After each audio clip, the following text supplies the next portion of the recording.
Hola a todos, sean bienvenidos a mi canal. Hace 2 semanas vimos el tema de quién fabricó la Biblia. Luego, la semana pasada, vimos el tema de quién es realmente Jehová. Hoy hablemos de Jesús y de su Padre y veamos lo que dice el Nuevo Testamento sobre este tema.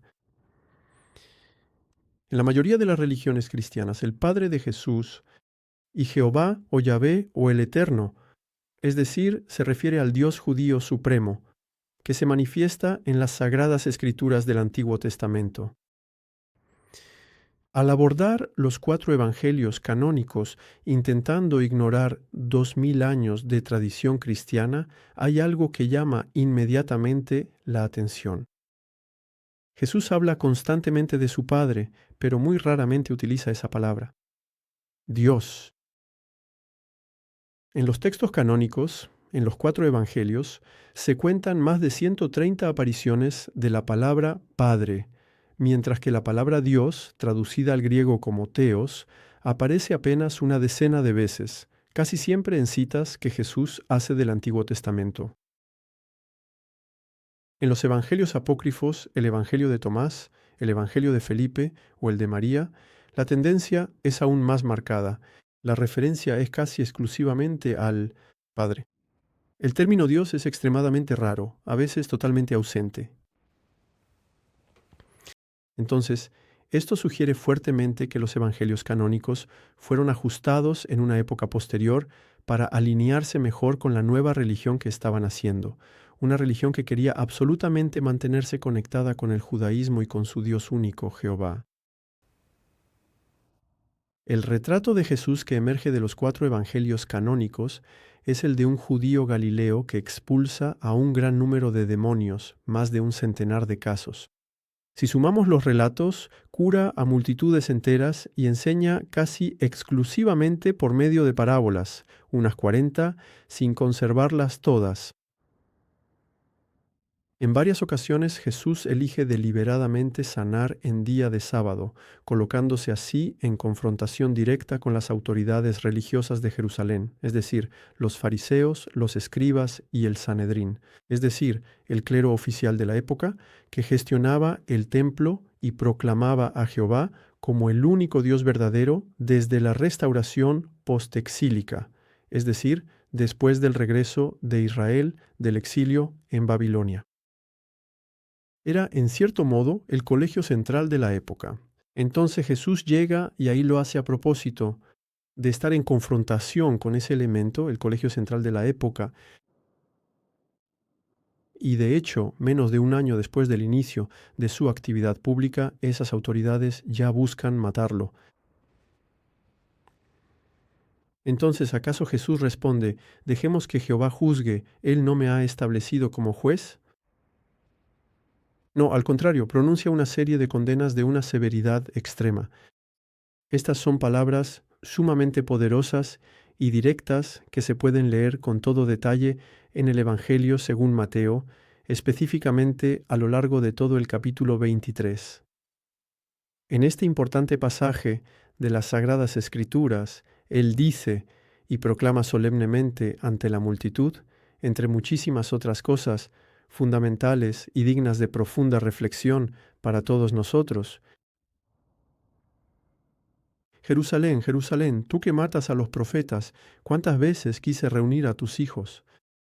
Y ustedes no quisieron. He aquí que su casa les es dejada desierta.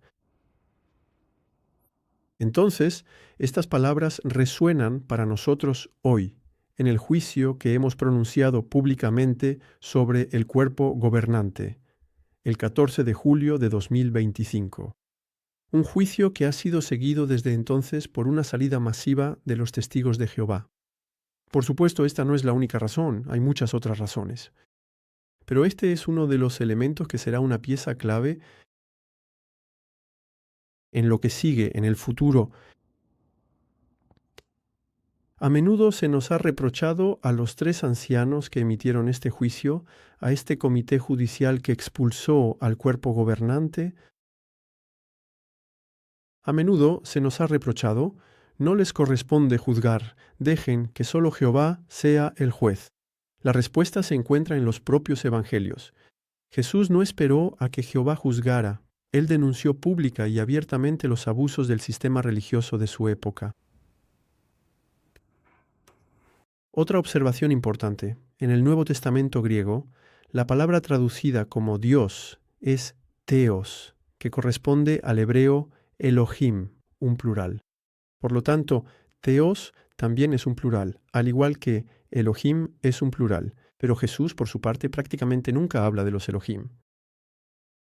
Él habla de una única persona íntima, su Padre, a quien llama Abba, un término arameo cariñoso equivalente a papá.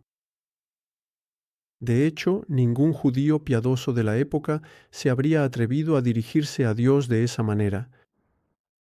Eso se percibía como una familiaridad chocante, casi blasfema. El capítulo 8 de Juan ilustra perfectamente la incomprensión. Las autoridades, es decir, los fariseos, entre otros, le preguntan a Jesús, ¿dónde está tu Padre?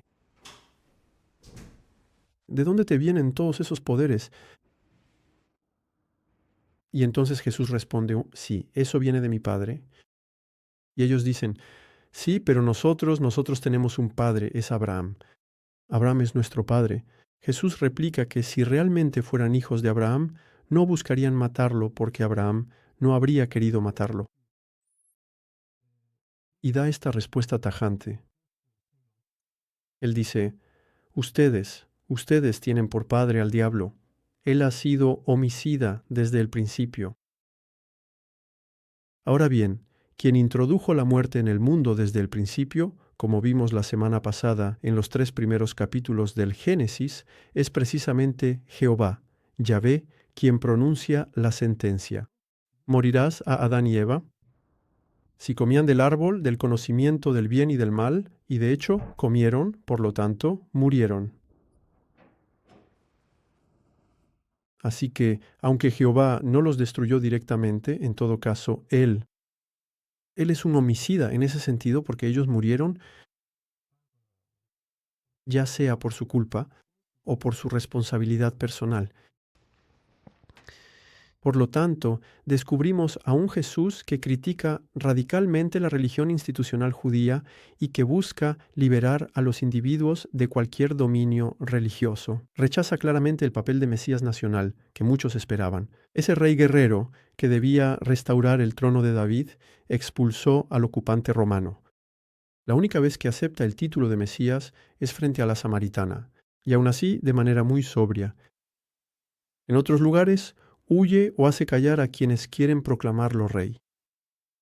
Cuando dice, yo soy la resurrección, la vida, el que cree en mí, aunque muera, vivirá, no impone ni dogma, ni ley, ni nueva institución. Simplemente invita a seguirlo en una relación viva con el reino. Y cuando se habla de reino, este reino nunca se presenta como un futuro gobierno político, terrenal o celestial. Él dice, idea típicamente israelita. Jesús habla de ello exclusivamente en parábolas. Lo compara con un tesoro escondido, con una perla de gran valor, con la levadura en la masa, con una semilla de mostaza.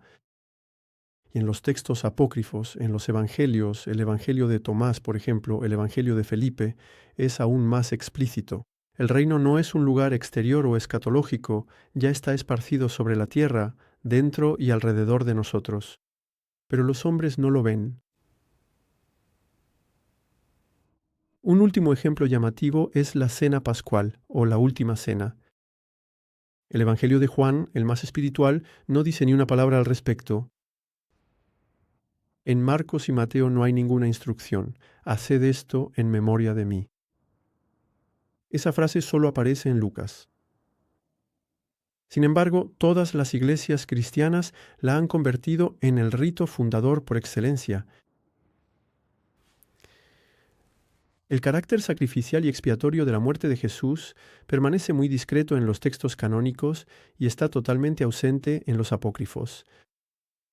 Todo indica que se trata de una adición tardía destinada a vincular el relato con el sistema sacrificial del Antiguo Testamento. En resumen, después de la muerte de Jesús, los discípulos varones que según el Evangelio de María excluyen a las mujeres y en particular a María Magdalena, retoman el control y reconstruyen exactamente el mismo esquema. Una jerarquía, reglas, una interpretación autorizada, un clero, un verdadero giro respecto a la libertad espiritual que Jesús proponía. En cuanto a las supuestas profecías del Antiguo Testamento, generalmente no resisten la lectura del contexto completo. El ejemplo del Salmo 22, citado en Juan capítulo 19 para la túnica sorteada, es revelador. Cuando lo lees completo, este salmo es una queja de David contra sus enemigos personales, que termina con una alabanza al Eterno que reina sobre las naciones. Las mismas naciones que Satanás propuso a Jesús, sí, éste lo adoraba. Así que solo les doy algunas pistas y cada uno debe hacerse su propia idea, pero tomen conciencia de que los escritos no son lo esencial. Incluso considero necesario, en mi opinión, alejarse lo más posible de ellos para liberarse realmente de toda religión o dogma que nos encierra y nos impide conectarnos con lo divino o lo espiritual. He puesto 2 enlaces en la descripción de este video, si les interesa profundizar en el tema. Eso es todo por hoy. La próxima semana les hablaré sobre el culto a Jehová, que vemos por todas partes en nuestra sociedad actual. Hasta muy pronto.